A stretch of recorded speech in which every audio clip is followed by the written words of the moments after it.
కృతజ్ఞతలు తెలుపుతారు. మరి ఇప్పుడు కృతజ్ఞతలు ముందే తెలుపుతున్నారు.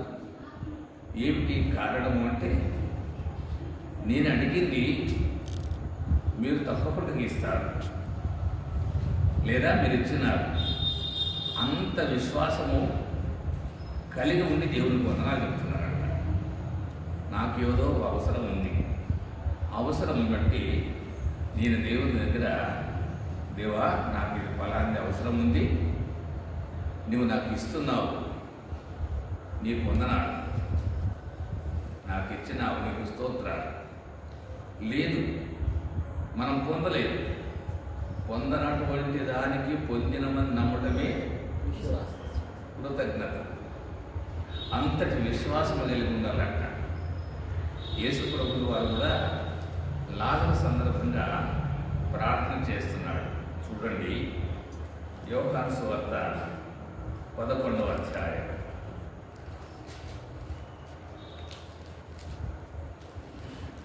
యోహాను సువార్త 11వ అధ్యాయంలో అంతటా వారు రాయి తీసివేసి యేసు కన్నులు పైకెత్తి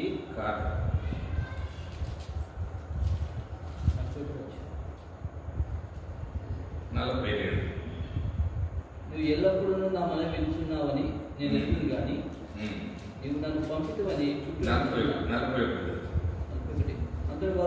అంతటా వారు రాయి తీసివేసి యేసు కన్నులు పైకెత్తి, తండ్రి నువ్వు నా మనవి వినినందున, చూసారా, నీకు వినినందున అంటాడు. అంటే లాజరు ఎక్కడ ఉన్నాడు? సమాధిలో ఉన్నాడు. ప్రభు ఏం చెప్తున్నాడు? వినినందున అంటాడు. అంటే లాజరు బయటకు రాకపోతే నా మనవి వినినందున అంటాడు. తర్వాత వినినందున నీకు కృతజ్ఞతాస్తుతులు చెల్లించుచున్నానంటాడు. లాజరు సమాధిలోనే ఉన్నాడు.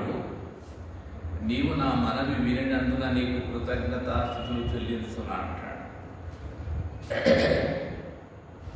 ఎంతటి విశ్వాసమైతే ఆ మాట పలకాలి. మన అవసరతలు అక్కర్లు దేవుడు తీరుస్తాడు, లేదా తీర్చినాడు అనేటువంటి దానికి కృతజ్ఞతాస్తుతులు చెల్లించడం. తర్వాత 47 నీవు ఎల్లప్పుడూ నా మనవి వినుచున్నావని నేను ఎరుగుదును కానీ నీవు నన్ను పంపితవని చుట్టూ నిలిచిన జనసమూహము నమ్మునట్లు వారి నిమిత్తమే ఈ మాట చెప్తున్నాను. ఆయన అలాగూ చెప్పి లాజరు బయటికి రమ్మని బిగ్గరగా చెప్పగా, ముందు దేవునికి వందనాలు చెప్పినాడు. తర్వాత లాజరు బయటకు రమ్మని పిలిచినాడు. అంటే కృతజ్ఞతలు తెలుపడానికి మనం చదువుతున్నాం, కానీ అంతటి విశ్వాసం మనకు లేదు. అలాంటి విశ్వాసం మనం కలిగి ఉండాలని దేవుని వాక్యం మనల్ని హెచ్చరిస్తాం. అంటే ఎంత సన్నిహితంగా ఉంటే, దేవునికి ఎంత అందుబాటులో ఉంటే ఆ మాట చెప్పాలి. కాబట్టి ప్రియమైనటువంటి దేవుని పిల్లరా, కృతజ్ఞతాస్తులు చెల్లిస్తున్నట్టు కనుక ఇందాక మనం చూసినాం. దేనిని గురించి చింతపడదు, కానీ ప్రతి విషయంలో ప్రార్థన విజ్ఞాపనముల చేత కృతజ్ఞతాపూర్వకముగా మీ విన్నపములు దేవునికి తెలియజేయటానికి ముందు కృతజ్ఞతతో, అంటే ఇచ్చినందుకు వందనాలని ముందు చెప్పాలంట. మీ విన్నపములు దేవునికి తెలియజేయడంటాడు. మనకి ఏదైతే అవసరమో, పరిచర్యలు కానీ ఏదైనా కానీ ఆయన విన్నాడు అనే ఉద్దేశంతో చేయాలంటాడు. ఈయన ఒక 2 సార్లు గుర్తు చేసిన మీకు జ్ఞాపకంలో లేదు. సత్తుపల్లిలో నాకు మేము బీబీఎస్ జరిపిస్తున్నాం. ఇంకొక అరగంటకు స్టార్ట్ చేయాలి. అప్పుడు నాకు చాలా విపరీతమైన జ్వరం వచ్చింది. నాకు జ్వరము చాలా ఇద్దరు ముగ్గురు దుప్పట్లు గప్పి 2-3 ఆనుకున్న ఆగదు, అంత అలాంటి జ్వరం వస్తుంది. అయితే ఎప్పుడో నుండి పద్మకు వచ్చింది. కిందికి దిగి చెప్పాను, బ్రదర్కు జ్వరం వచ్చిందని చెప్తే కిందికి వచ్చి ఆమె నా కొరకు ప్రార్థన చేశాను. నీ దాసుడు బాగలేడుతుంది, సాయం చేయి, మాకు వీలు చేస్తున్నది చూపు చూపండి. తండ్రి, మీ దాసుని బాగు చేసినందుకు వందనాలు అన్నది. నేను జ్వరంతోనే ఉన్నాను.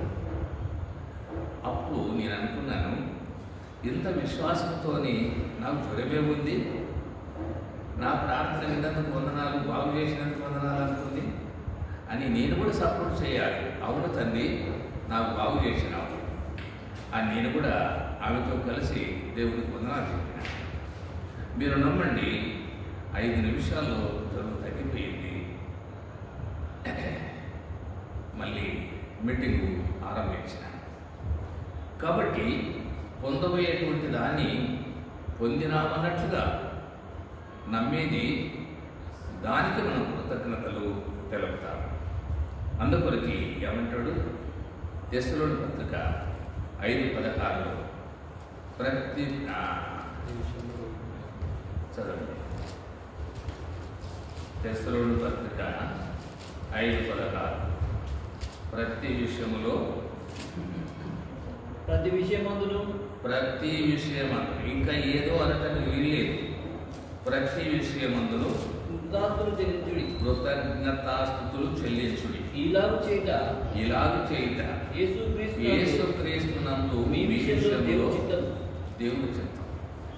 కనుక దేవుని చిత్త ప్రకారంగా మనం చేసేది అవసరం అంటాడు. ఆ ప్రకారం చేయటం వల్ల ఎంతో బాగుంటుంది. 50వ కీర్తన 23లో అంటాడు,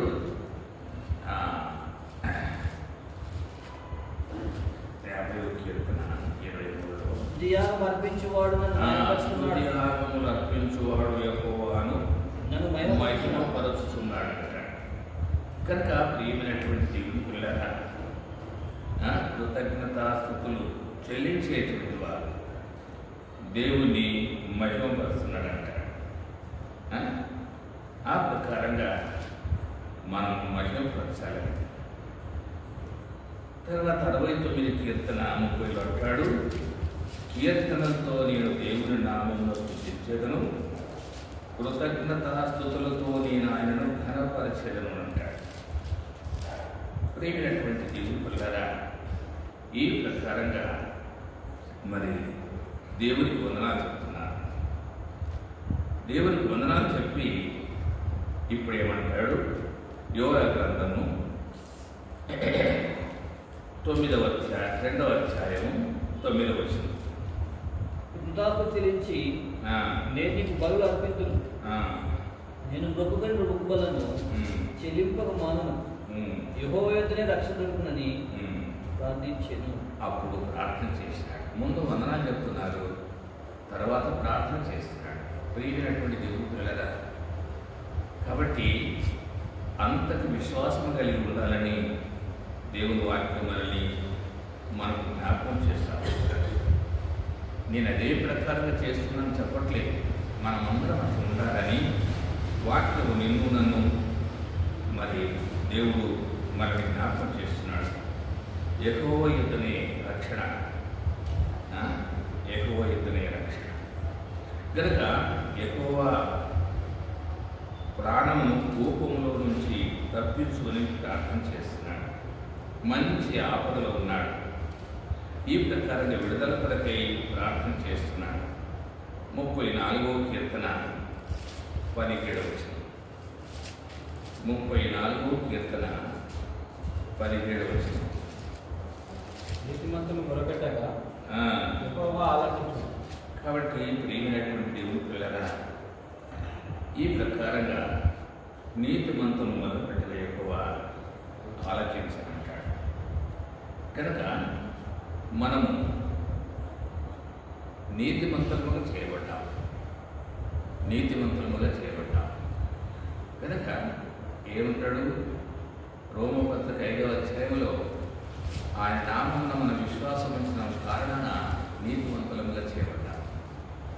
రోమపత్రిక 10వ అధ్యాయంలో కూడా అదే మాట అంటాడు. మనం రక్షణ కలుగునట్టు నోటుతో ఒప్పుకున్నామని అంటాడు. కనుక ఉచితంగా మన దేవుడు నీతిమంతులుగా చేసినాడు. చదువునా 18-19 34 కీర్తన 17 చదువుకున్నాం. 18-19 నీతిమంతులు మొరపెట్టగా యెహోవా ఆలకించును. వారి శ్రమలన్నిటిలో నుండి వారిని విడిపించును. విరిగిన హృదయం గల వారికి యెహోవా ఆసన్నుడు. నలిగిన మనసు గల వారిని ఆయన రక్షించును. కాబట్టి ఈ ప్రకారం ఉండాలని దేవుని వాక్యం సెలవిస్తారు. ప్రియమైనటువంటి దేవుని పిల్లరా,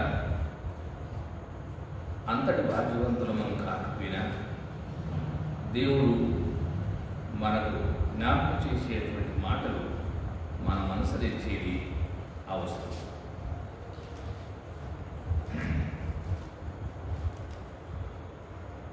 పదవచనం యోనా 2:10 అంతలో యెహోవా మత్స్యమునకు ఆజ్ఞయ్యగా అది యోనాను నేల మీద కక్కివేశాడు.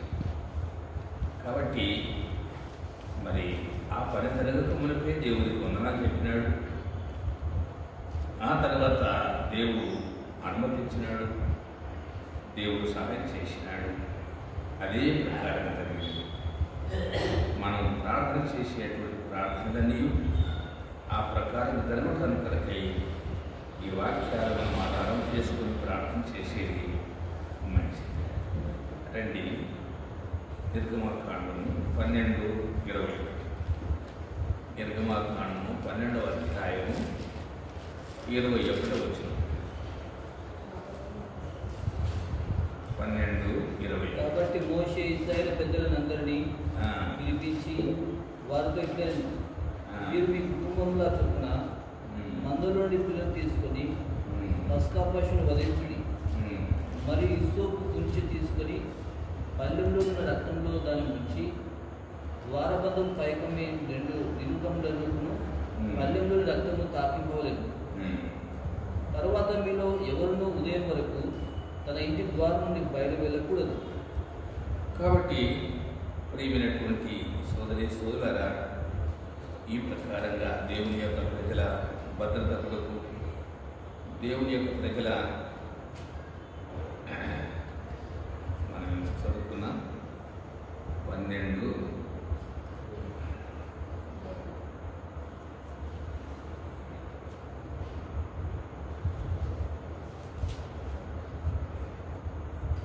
మన్నించండి 12:50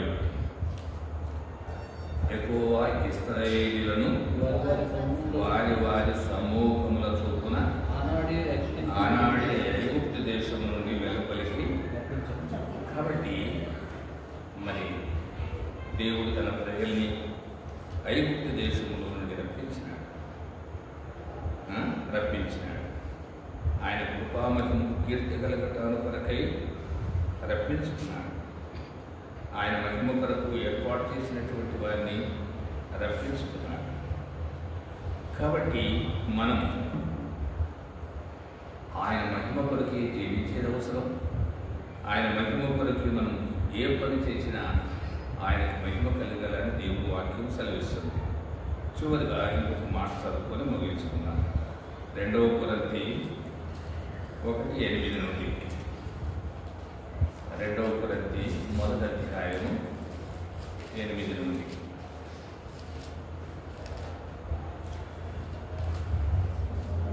సహోదరులారా, 1వ అధ్యాయము 8 నుండి.